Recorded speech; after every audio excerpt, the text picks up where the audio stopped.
Hello les amis, j'espère que vous me voyez bien, j'espère que vous m'entendez bien et surtout j'espère que vous allez bien. Aujourd'hui on va réfléchir sur ce qui te rend vraiment heureux. Alors déjà une chose, le point de départ, c'est qu'il faut savoir ce que ça veut dire être heureux pour toi. Et c'est vraiment à toi de le définir. Je vais te donner quelques repères, simplement quelques mots. Croissance, connexion, contribution, challenge, sérénité, contemplation. Alors je vais te donner la palissade, tu la prends ou tu la prends pas, c'est ton affaire, mais satisfaire ses besoins, satisfaire tes besoins, c'est très bien. Attention, je ne dis pas le contraire, c'est très bien. Mais cela ne te rend pas réellement, vraiment heureux. Ça te rend simplement satisfait. On est d'accord là-dessus. Être heureux, c'est aller plus loin. C'est aller chercher plus en profondeur. Par exemple, pour moi, je vais me servir des mots que je t'ai donnés tout à l'heure. En termes de croissance, par exemple, être heureux, ça peut représenter passer un nouveau palier en sport. Me dire, tiens, j'étais à tant de kilos développé couché, maintenant je suis à tant de kilos. Ah, effectivement, j'ai eu de la croissance là-dessus. Et ça m'apporte quelque chose. Et je sais que le sport m'apporte énormément de bienfaits, notamment en termes de force, d'endurance, de longévité et surtout de santé, ce qui est vraiment la base. Sans la santé, tu ne peux pas être heureux. Et c'est pareil dans mon activité. Passer un nouveau palier, je sais que ça me rapporte plus de finances.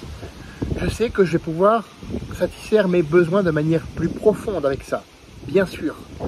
Bien sûr, les besoins, encore une fois, je reviens là-dessus, c'est que de la satisfaction. Et c'est le fait, en amont, d'avoir cette croissance qui me rend vraiment heureux. La connexion.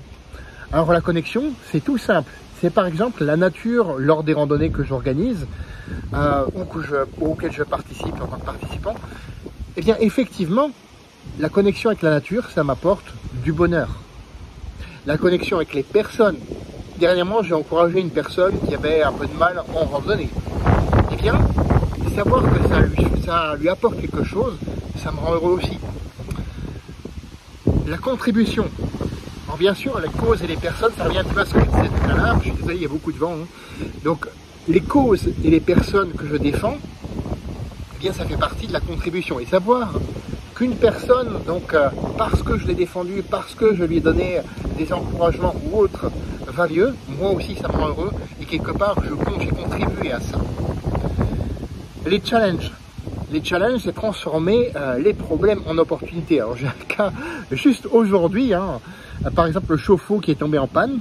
Eh bien moi qui pratique la méthode Wim Hof, ça va me perfectionner dans ma pratique des douches froides tout simplement. Voilà, ça peut être aussi simple que ça n'a pas besoin d'être compliqué. Et enfin, la sérénité et la contemplation, c'est par exemple le temps que je prends pour moi, pour méditer, pour me poser, pour être là, présent, dans l'instant, chaque matin, après ma pratique de la méthode Wim Hof. Et ça aussi, ça me rend heureux. Et toi, qu'est-ce qui te rend heureux? Réponds-moi en commentaire.